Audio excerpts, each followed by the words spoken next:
magtigas-tigasan. Di ba? All in ako dyan. Basta whatever it takes. Desperate move na to. Whatever it takes. May lukluk lang si BP Sara bilang presidente. Kailangan natin gawin. Kalimutan na natin yung Marcos. Hindi naman ang mission natin. Iulitin ko. Hindi ang mission natin dyan para matalo ang mga Marcoses. Kalokohan yan. Ang mission natin dyan para manalo si BP Sara. Period. Anong mission ninyo sa buhay?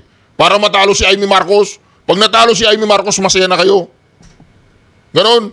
Tapos may impeach si BP Sara. Katarataduan yun.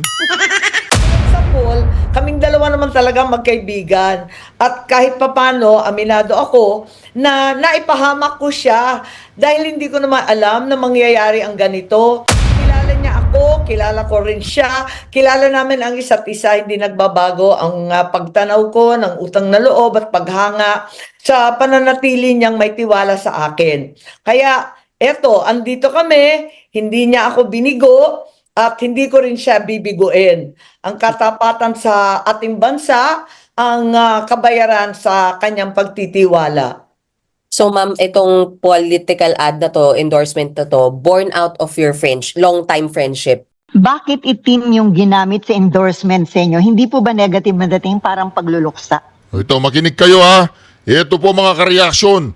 Magsasalita na si Amy Marcos. Kayo, makinig kayo dito. Ito na po ang sinabi ni Amy Marcos. Yun na nga, sabi ko nga, bakit nga ba itim? Siya nagpupumiglas na talagang kinakailangan itim. Pagkat ang sabi niya, nagluluksa ang bansa at maraming naghihirap, gutom na ang sikmura, gutom pa sa hustisya. Hindi natututukan ang sadyang problema ng ating bansa, hindi nasusolusyonan. Kaya maraming problema, ang korupsyon, bumalik na naman tayo diyan sa mga krimen. Tindihan. Kaya para sa kanya, luksa daw. Nag-iisip nga kami ng maigi kung paano gagawin, pero nagawa naman ng paraan. At yung itim, simbolo na ipaglaban ang tama, itama ang mali. Ma'am, sabi nyo, madalian lang tong shoot na to, no, nung pag-uwi. Oo. Ma'am, I need to ask directly, ito po ba ay resulta or sort of reward ni VP Sara sa inyo after the series of hearings that you conducted about the ICC arrest of his father? Reward po ba ito o paano ba?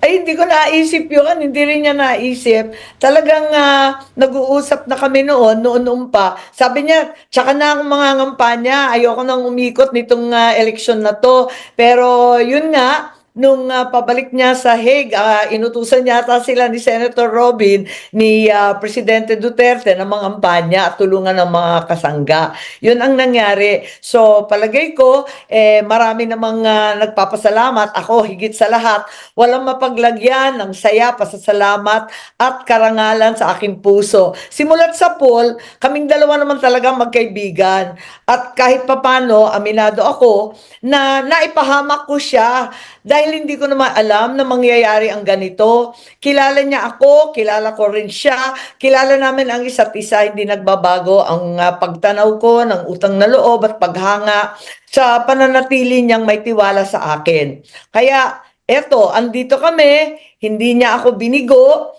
at hindi ko rin siya bibiguin. Ang katapatan sa ating bansa, ang kabayaran sa kanyang pagtitiwala.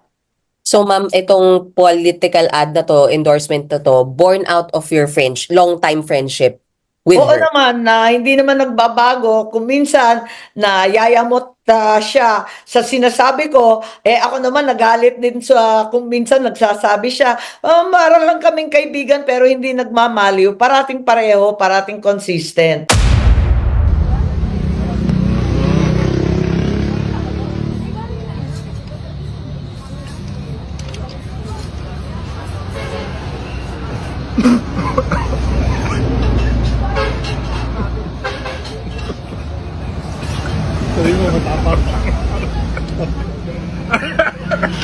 Teka lang, ulitin natin ha. Kiko, gago ka ba?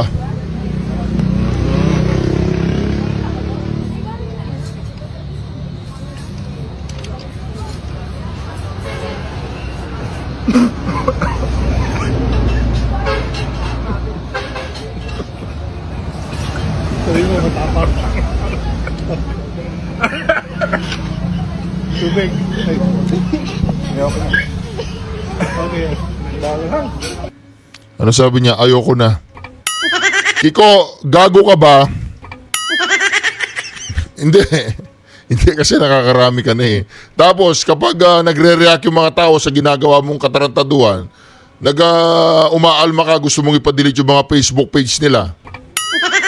Isa na lang ang tanong ko sa'yo, Kiko. Gago ka ba? Hindi? O, edi wow. O, hindi raw po siya gago. Okay, congratulations. Anyway, mga reaction TVPS nagbabalik. Reaction. Napakaganda po ng mga pag-uusapan natin ngayong mga kareaksyon na dito po patuloy pa rin tayo mga kareaksyon na kung saan na mayroon po mga konting diskusyon dyan sa social media patungkol dito sa pagsuporta ni BP Sara kay Aimee Marcos, pagsuporta ni Idol Robin Padilla kay Aimee Marcos. Ang sabi ng karamihan, sinusuportahan daw nila si BP Sara pero hindi nila susuportahan si Aimee Marcos. Ano yun, di ba? Tsaka yung may mga sikat na vloggers dyan, ng mga pro Duterte kuno. Tanungin nyo nga yung sarili ninyo kung ibinoto nyo si BP Sara nung panahon ng eleksyon. Hindi, bago kayo magsalita na bla bla bla, blue, patungkol kay BP Sara, pinili niya si Aimee Marcos, ganyan. Tanungin nyo muna yung mga sarili ninyo. Sino ang binoto nyo nung eleksyon? Si Doc Willie Ong o si BP Sara? Kaya minsan hindi kayo pinaniniwalaan ng mga tao sa desisyon ninyo na hindi suportahan hindi suportahan ang desisyon ni BP Sara Duterte. Baka nung panahon ng eleksyon, hindi nyo naman binoto si BP Sara eh. Ang binoto ninyo si Willie Ong eh. Di ba? Kaya hindi na ako magtataka sa inyo kung hindi kayo makikinig kay BP Sara. Di ba mga ka-reaction? Dito kasi ang usapin dito, pagpatuloy lang natin ha, dito mapapahiya po si Bongbong Marcos. Bakit? 12 alyansa o 12-0 daw. Hindi pa umaangat yung eleksyon eh. Ano na lang, 10 na lang ang natitira sa kanya. Di ba mga ka-reaction?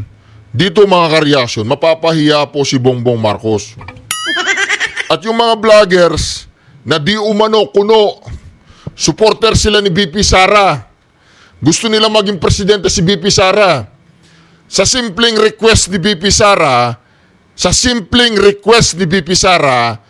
na bitbitin natin si Aimee Marcos dahil kailangan ko siya, sabi ni BP Sara, hindi nila pinapakinggan si BP Sara. Desisyon nyo yan. Nire-respeto namin ang desisyon ninyo. Pero wag ninyo sasabihin sa social media na traidor o isang ahas si Aimee Marcos. Hindi naman si Aimee Marcos ang nagdesisyon na angat ang kamay ni Aimee Marcos. Si BP Sara ang nagdesisyon. Nagdesisyon si BP Sara na susuporta niya si Aimee Marcos dahil kailangan niya si Aimee Marcos. Mahirap bang intindihin yun mga ka-reaction? Di ba? Mahirap bang intindihin yun? Tapos, nagsasalita ngayon kayo sa social media, I will not support Aimee Marcos, but I will support Sara Duterte. That is bullshit. Di ba mga ka-reaction? Paano mo sasabihin sumusuporta ka kay BP Sara Duterte kung hindi mo naman sinusuportahan ng kanyang prinsipyo? Tapos, ginadjudge ninyo yung mga tao, okay lang yan. Huwag ninyo suportahan si BP Sara. Pero tanungin nyo sa sarili ninyo, noong panahon ba ng eleksyon, binoto mo si BP Sara? Baka si Doc Wilong ang binoto mo at kinampanya mo. Tapos ngayon sasabihin mo, I will support si BP Sara, I will support BP Sara, but I will not support Aimee Marcos. Ang pagsuporta kay Aimee Marcos ay pagsuporta kay BP Sara. Tatarantaduhan ninyo. Hindi pa kayo tumigil. Hindi naman naaati yan Duterte supporter eh. Kaya lang merong maraming nagmamagaling dyan. Duterte supporter, hindi nyo naman sinusuporta ng gusto ni BP Sara Duterte.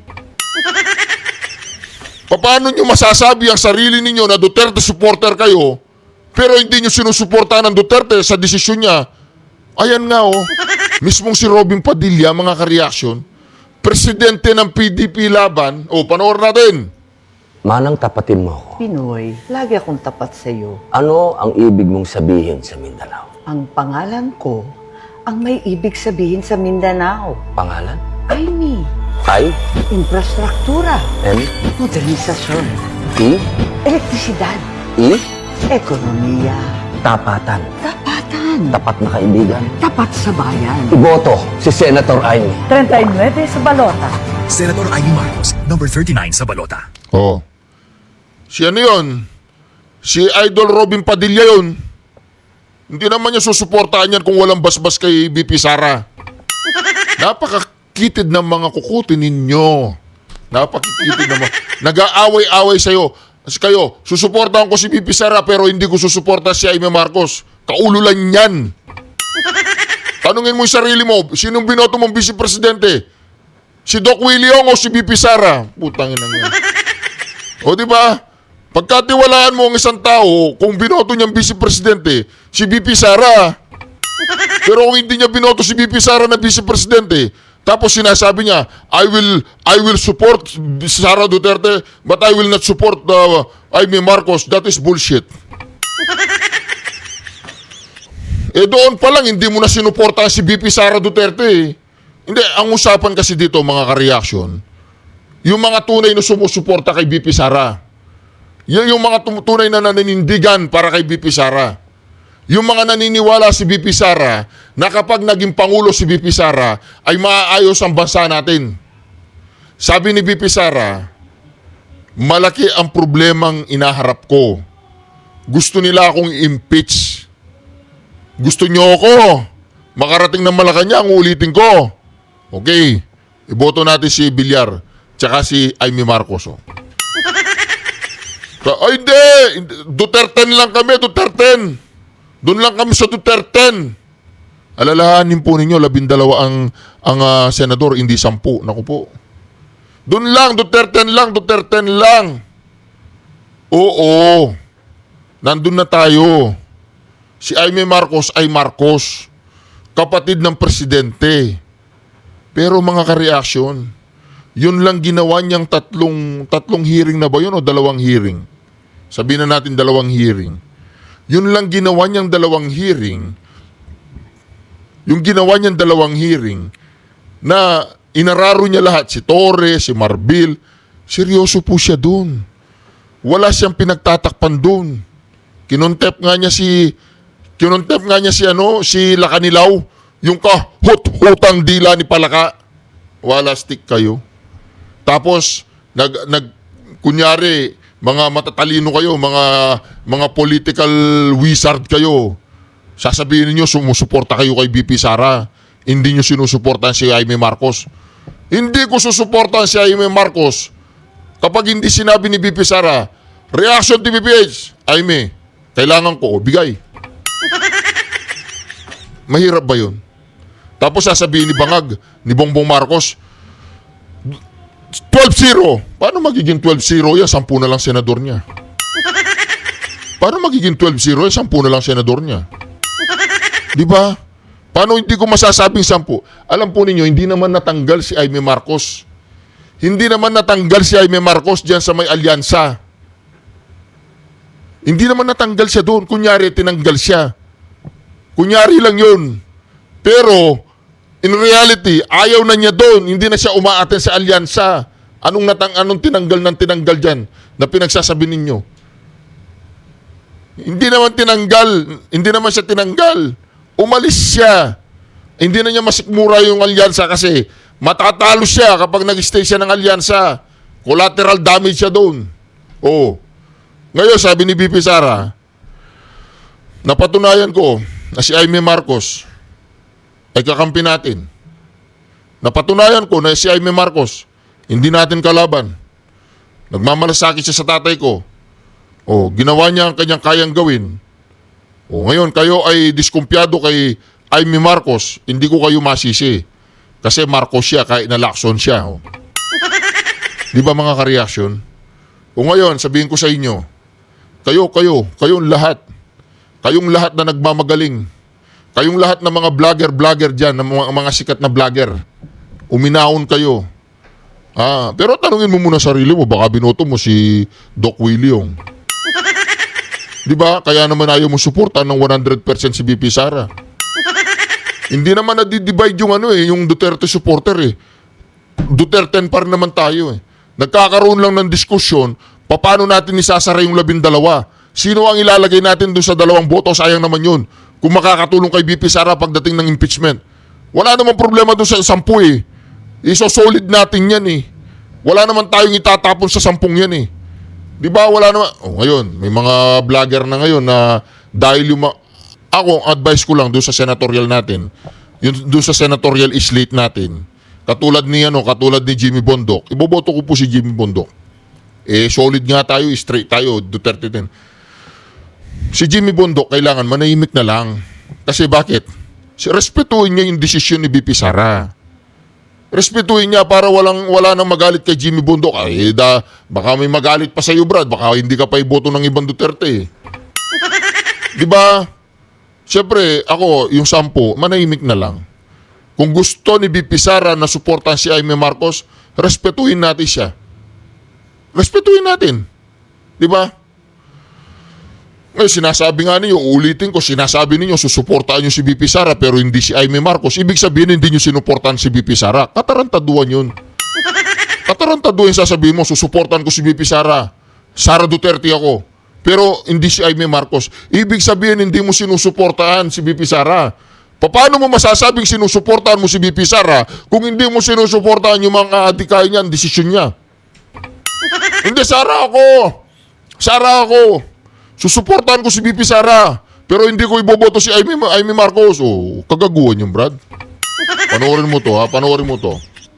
Ipaglalaban tayo ni Aimee Marcos. Itim ngayon ang kulay ng bansa. Sa gutom at krimen, nagluluksa. Gutom na ang sikmura. Gutom pa sa hustisya. Hinigipit ang hindi kaalyansa. Marami ang nagsasalita. Pero sino lang ba ang may ginawa? Sino ang may ginagawa? Itim ang kulay ng pakikiramay. Itim ang kulay ng pakikiisa. Itim, laban ng tama. Itama ang mali. Iboto si Senator Aimee. Itiman number 39 sa balota, Senator Aimee Marcos. O, di ba? Mga ka-reaction, yung leader natin, uulitin ko yung leader natin. Yung leader natin, sinasabi niya, kailangan natin si Aimee Marcos. Maniwala kayo sa akin. Itim na nga eh. Ayun, itim na nga yung yung background ko. Ayun, itim na. Kasi sabi ni VP Sara, itim na ang Pilipinas. Ngayon, mga ka-reaction, ito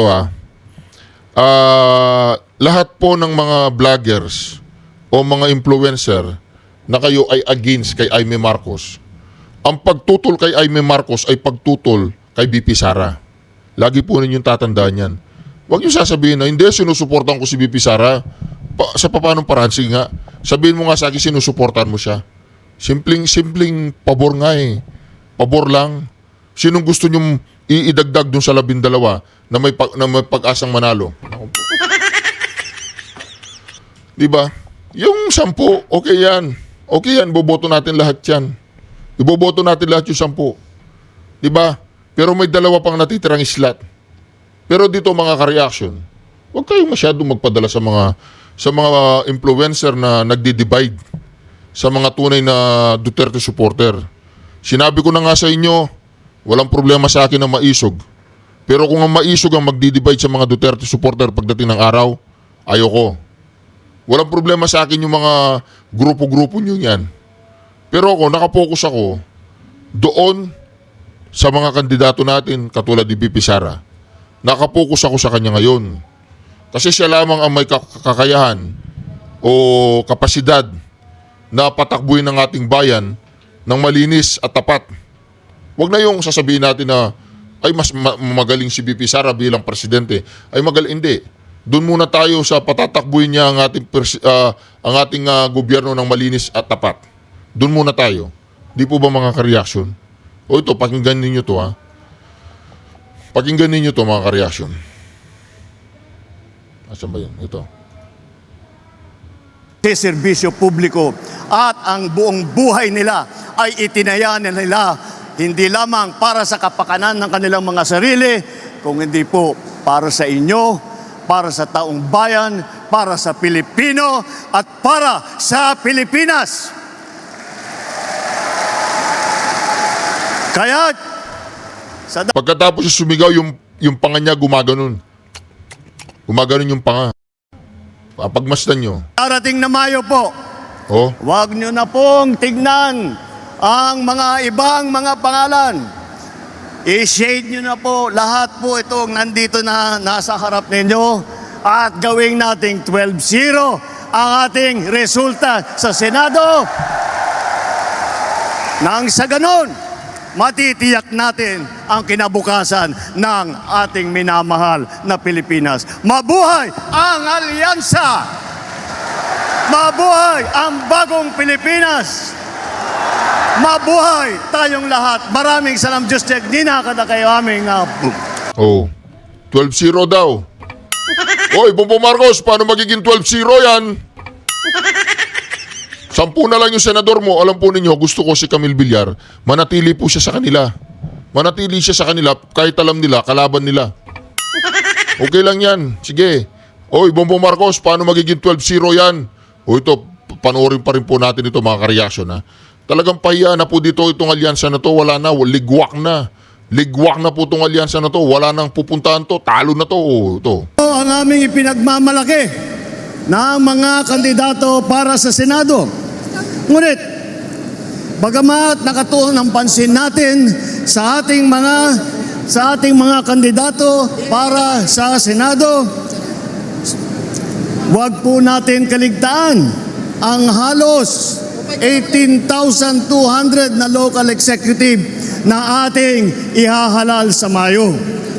Nabanggit ko po ito dahil may pagmamalaki ng alyansa na kami lang ang may kumpletong ticket mula sa senador hanggang sa sangguniang bayan ng pinakamaliit na bayan ng buong Pilipinas.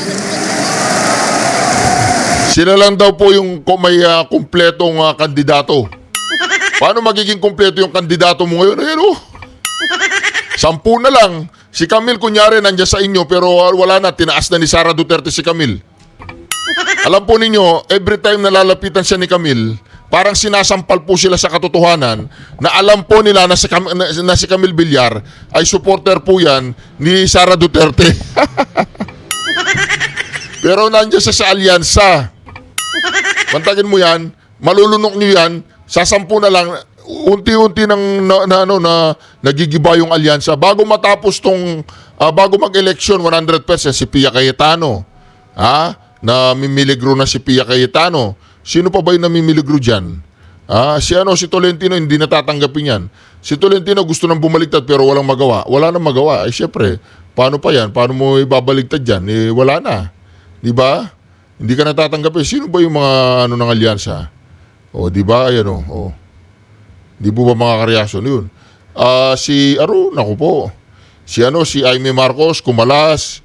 Si Camille Villar, kunyari, nandyan pero wala na yan. Tapos na yan.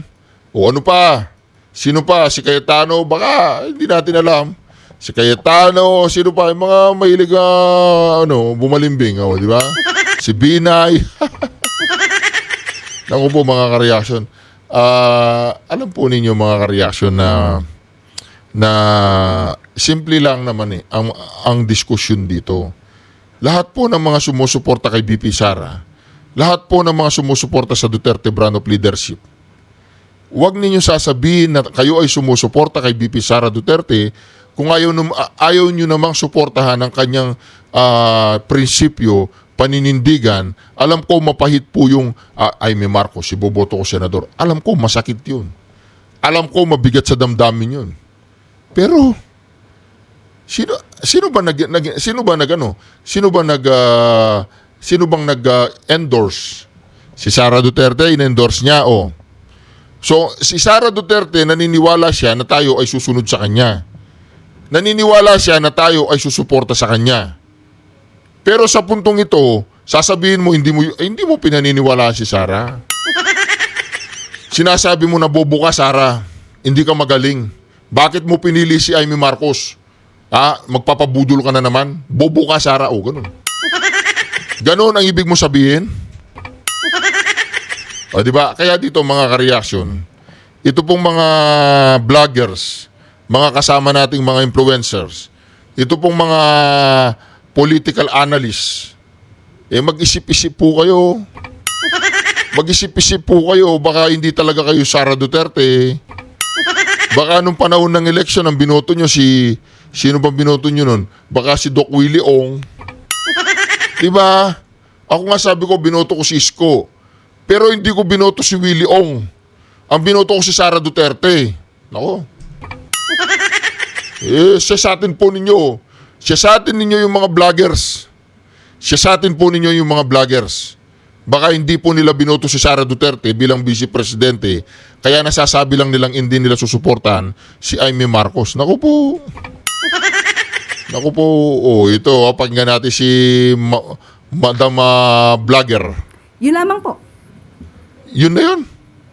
May reaksyon ho ba ang Pangulo? This coming from the second highest official of the land, supported by his own sister.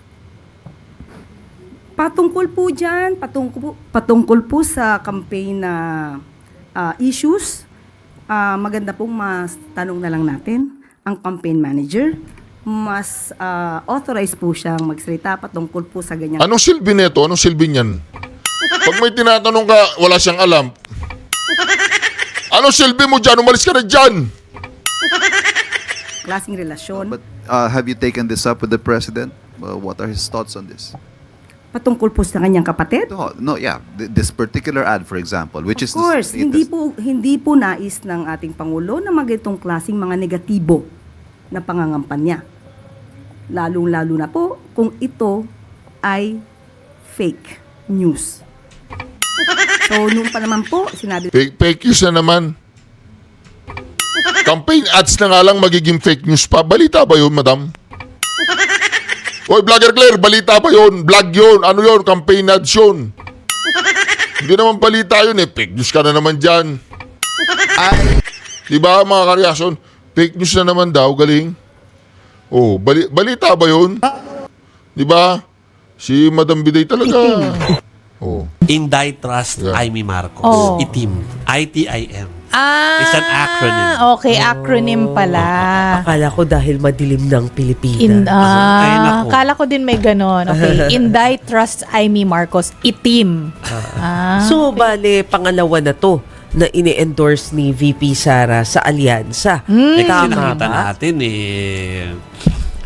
ba? natin na allegedly nagsushooting daw malapit sa kabilang stasyon yung si Camille Villar. Yeah, nakasama pa yung yung tatay niya, si Manny Villar. Diba at least doon sa mga lumalabas na photos doon sa social media. Supposedly. Oy, pero pinost din ni Attorney Harry Roque yung pictures na yun. Pero wala pa daw confirmation. Oo. Well, no Although- comment ang Malacanang. May Okay. pictures eh. Oo. Kasi tinatanong namin yan kanina, ayaw nila magkomento. Ang sabi nila, bahala na daw si Congressman Toby Chanco. Ay, na nakita magsalita ko tungkol siya kanina nagsalita. Ang sabi niya, kahit ano naman daw suporta, appreciated naman daw nila. Oo. So, hindi limitado doon sa mga kakampi ng admin. Ganun ba? Hi. Mabuti, papasahin mo na kaya yung nakatoka sa'yo. Eto nga kasi yan, mga kapatid, para kumpleto yung ating storya. Buo pa rin ang administration-backed na alyansa para sa bagong Pilipinas sa kabila ng pagkalat ng larawan ni Representative Camille Villar kasama si Vice President Sara Duterte. Kinumpirma yan ng campaign manager nilang si Representative Toby Chanco. Una nang umalis sa slate si Senator Amy Marcos nung nakaraang buwan dahil daw sa prinsipyo matapos ang pag-aresto ng ICC kay dating Pangulong Rodrigo Duterte. Okay. Hintayin na lang natin na ilabas yung mga dahil nga walang konfirmasyon ang confirmation niya kapag inilabas na yung mga ads katulad niyan hindi rin naman talaga inanunsyo na gumagawa ng ads pero nag-leak yung tungkol sa ITIM lumabas na ngayon. So confirm na yung tungkol sa ITIM. Pinalabas na nga ni Senator Amy Marcos, 'di ba, sa page niya. Again, ITIM ay Inday Trust Amy Marcos. ITIM. Okay? Natuloy din yan kasi ilang beses namin tinatanong si VP Sara nung nasa the Netherlands tayo. At parang hindi lubos or hindi straightforward yung sagot kung susuportahan niya si Senadora Amy Marcos. I think that's the answer, right? Yes. So pag uwi rito, ayan na yung nangyari. O di ba mga kareaksyon? Ngayon, magdidesisyon kasi tayo dito. Kasi mga kareaksyon, mahirap kasi na sasabihin ng iba ayaw na never again sa mga Marcoses, never again sa katulad po ng desisyon po ni VP Sara nito. Sa politika po is addition. Hindi po subtraction yan, addition yan. Kaya mga kareaksyon, sa puntong ito, ako nga gusto ko i-absorb na si Amy Marcos ng PDP laban eh. Tsaka yung si Camille Villar eh. Ako gusto ko i-absorb na nila eh. Oo, para maplansya na lahat. Kasi bakit? Malay natin si Amy Marcos tsaka si Camille Villar may dadalang boto para sa mga PDP laban, di ba? Oh. Para at least total buboto naman natin yung dalawang yun. At least kahit papano kung makakapagdala sila ng mga supporter galing sa kanilang mga supporter na nasusuporta sa PDP laban, di at least kahit papano meron tayong bargaining chip na kahit papano makakakuha ng boto yung mga PDP laban sa mga taong hindi pa buboto sa PDP laban. Para sa akin lang. Kasi total iboboto na natin si Camille Villar eh. Total iboboto na natin si Amy Marcos eh. Di ba? Di balangkasin na natin yan. Isama na natin sila sa PDP laban ni Slate. Yung dalawang yan, isarado na natin habang maaga pa. Malay natin, di ba? Makakakuha tayo ng mga boto sa mga supporter ni Camille, sa mga supporter ni Amy Marcos, di ba? Kasi kahit papano may mga base din yan. Kahit papano may mga supporter talaga yan.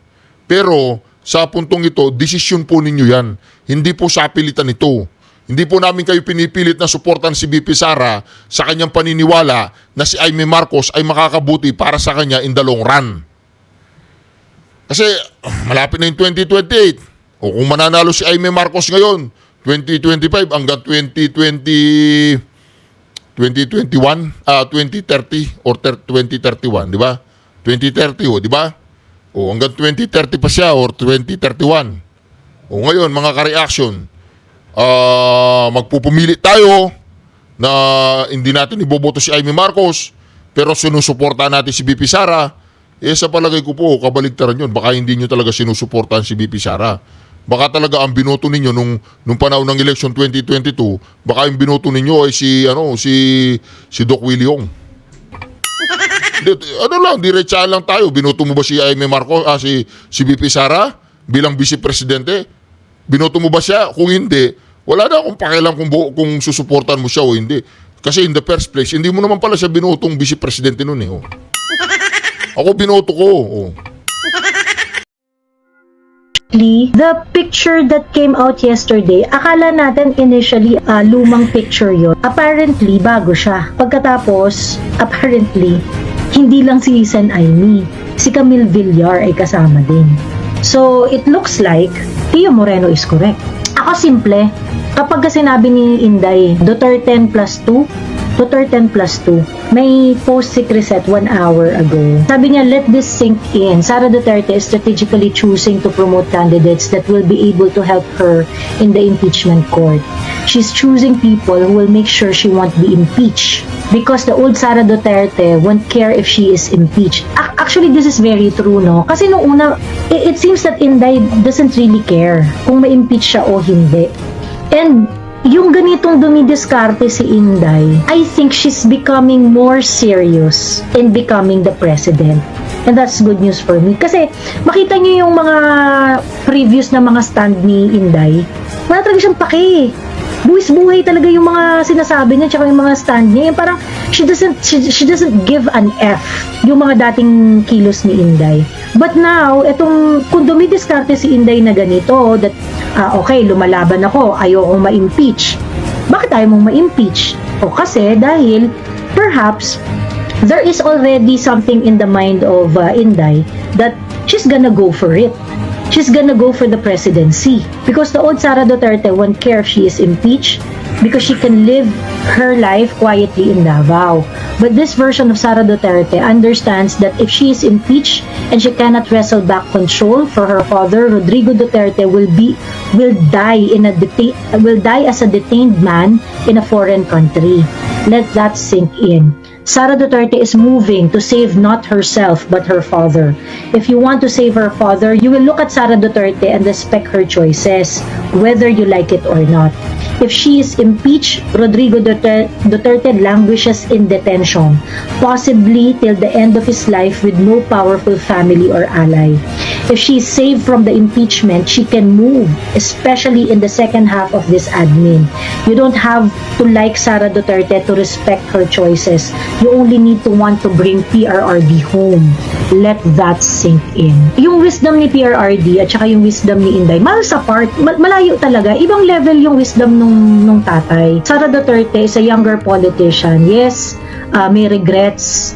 Yes, may budol na nangyari noong 2022. She'll make a mistake. She admits to it. And now she is trying to fix it. Like I said, I am going to accumulate wisdom.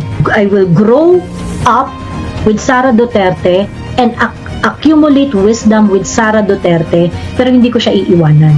That's for sure. So if they make this this announcement official that there is +2 in the Duterte in the Duterte +2, if they are going to make this official, I'm all in. Wala nang na to. Tapos na yung debate dito. Karamihan ang nakikita ko sa comment section. Boboto ko lang si Amy kapag nag-file siya ng impeachment kay Bongbong. Actually, pag nag-file si Amy ng impeachment kay Bongbong, it is detrimental to us. Not to Bongbong Marcos. Tayo ang talo doon. Ang matatalo ay hindi si Bongbong Marcos, tayo. But alam ko marami pang dumudugo ang puso diyan eh. At saka marami pang parang nasya-shock sa mga kaganapan.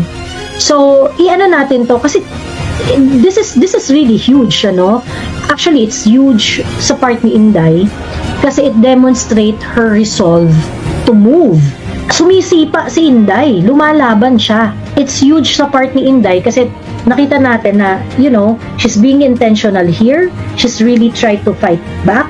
She's really pushing back diyan sa impeachment. Hindi po ako magsasalita dito para marinig nyo lang si Madam Joey. Kasi parehong-pareho po yung sinasabi ko sa sinasabi niya.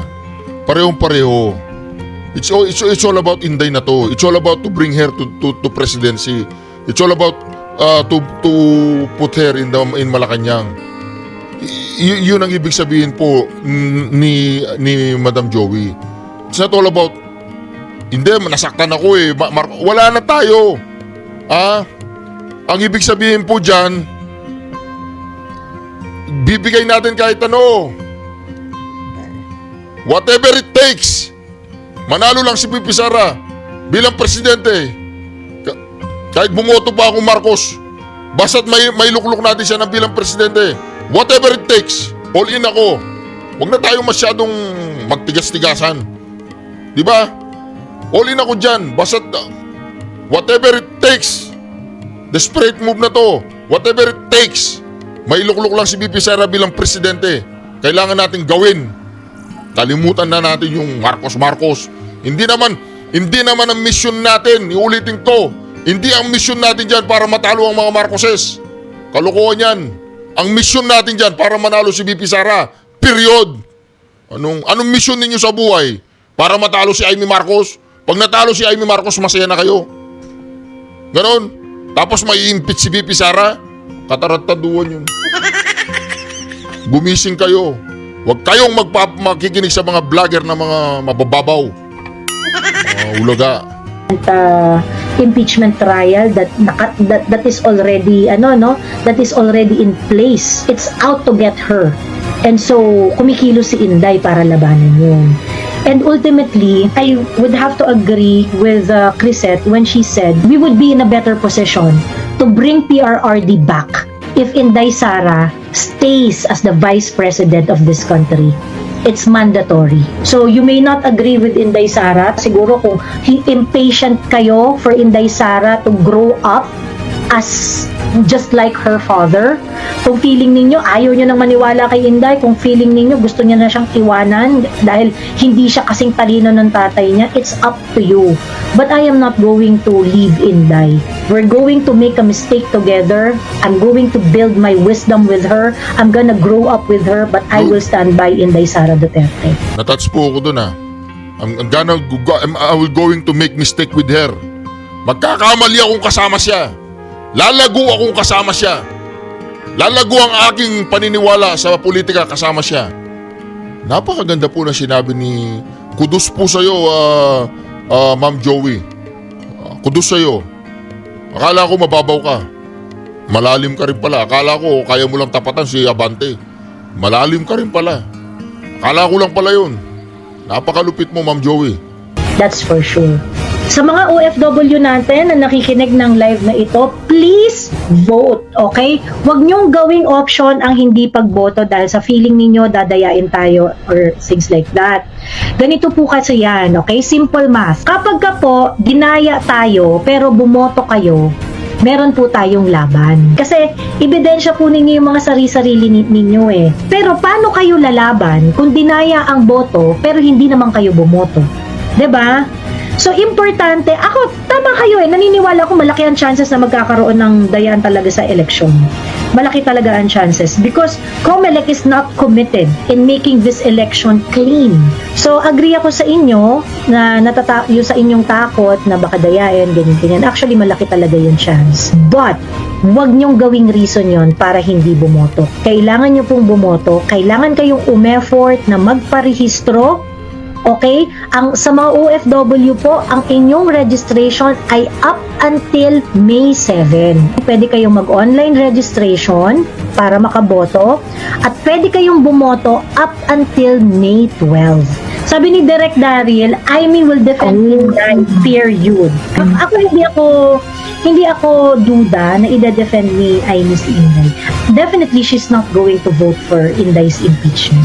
Di ba nung una, which I agree, no? Yung una yung mga nagsasabi dun sa hearing ni Senator Amy na yung hearing niya parang they don't find it sincere, parang iiwas naman niya sa kapatid niya yung accountability and things like that. Beneficial ba yung hearing ni Amy kay Bongbong Marcos?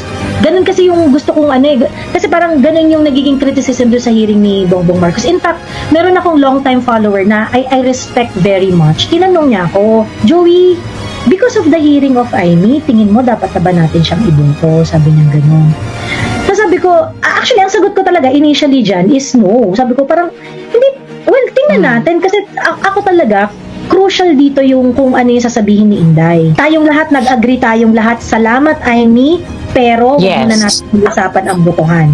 Last night, dun ko lang rin talaga na-realize yung na parang, ay puta, may explanation dito si Attorney Neil Abayon eh. Ang main ni Attorney Neil Abayon is the doctrine of qualified political agency in which nakasentro yung tanong sa sinong nag-utos ng kidnapping ni PRRD. So unang-una po, explain ko po muna sa inyo kung ano ba talaga yung doctrine of qualified political agency. So yung doctrine po na yan is also known as what we call the alter ego doctrine. So ang ibig sabihin po niyan, lahat po ng mga heads ng mga departments, yung mga cabinet secretaries po, they are considered as alter egos of the president, diba? Kasi alam naman po natin, sa sobrang daming trabaho po ng mga departments, sa iba't ibang departments, hindi naman po talaga yan kaya isa-isahin ng presidente na matrabaho or matutukan talaga. Therefore, yung mga cabinet secretaries pong ina-appoint niya are considered his alter egos, which means po na yung mga actions, yung mga decisions ng mga cabinet secretaries na yon are presumed to be actions of the president himself. Okay? So yan po yung summary na explanation ng what we call the qualified political agency doctrine. So under po yan ng administrative law natin natin dito sa bansa. So napanood niyo naman po siguro dun sa Senate hearing Senator Amy kanina na may isa pong sinabi dun si Secretary Boying pag tinatanong kung sino talagang nag-utos is hindi po niya sinasabi na siya yung nag-utos, rather sinasabi lang niya is nagsa-certify, okay? So hindi pa rin po talaga natin masabi na si Secretary Boying yung nag-utos. Pero let's say lang po for discussion and argument purposes na si Secretary Boying nga yung nag-utos. For discussion lang po to, assumption lang po to. Ang presumption po niyan ngayon is kung yung secretary po, isang cabinet secretary yung nag-utos, is yung presidente rin po mismo yung nag-utos. Ayan. O, diba? So, na-explain dito ni Attorney Neil na if you're going to apply the doctrine of qualified political agency, ang presumption talaga is that it is Bongbong who actually orchestrated everything. Yun ang premise. So, ibig sabihin, si Amy Marcos, pumasok siya dito sa hearing na to, na ang talagang hawak ng kutsilyo sa krimen ay si Bongbong Marcos. Kumbaga parang hindi mo na kailangan patunayan to because it's a presumption nga eh. Yun yung sinasabi ni Attorney Neil, na pag ginawa yan ng mga cabinet members mo, it is presumed na yun ay utos ng presidente. Diba? Dahil sila yung alter ego ng presidente. Dahil sila yung alter ego ng presidente. And this can be justified legally. This can be proven legally because the doctrine of political agency works as a presumption. Ibig sabihin, automatic yan. Hindi mo na kailangang i-prove yan. You have to, ang kailangan mong i-prove is kapag hindi totoo yung presumption. Kung gusto mong basagin yung presumption, ikaw yung magbibigay ng ebidensya na hindi yun totoo. So ngayon, ang next question natin, kung ano ba yung exemption to that general rule, okay? Yung exemption po dyan is kung yung presidente po mismo isabihin niyang hindi niya yun action. In other words, nirepudiate po ng presidente yung action ng isang cabinet secretary niya. So yan po yung isang pwedeng defense po ng isang chief executive natin. Meaning kung meron pong ginawang, let's say, legitimate na duty yung isang cabinet secretary niya, pero that is not in line with his mission or objective as a president, pwede pa rin po yan i-repudiate or ipawalang bisa po ng presidente or sabihin po ng presidente pala na hindi siya yung may gawa nun kundi yung cabinet secretary po, okay? So sa paganyang situation po, pag i-repudiate po ng president yung action ng cabinet secretary, ang mangyayari po dyan ngayon is action lang po yan siya ng secretary mismo at hindi na po ng presidente natin, okay? So in summary po, dito sa discussion natin, ang point ko po talaga dito is posible pong yung presidente pa rin yung nag-utos po magpa-aresto ng mga certain individuals dito sa bansa natin, may it be former president. Yun, because that's the presumption. Kumbaga, yun kasi yung automatic.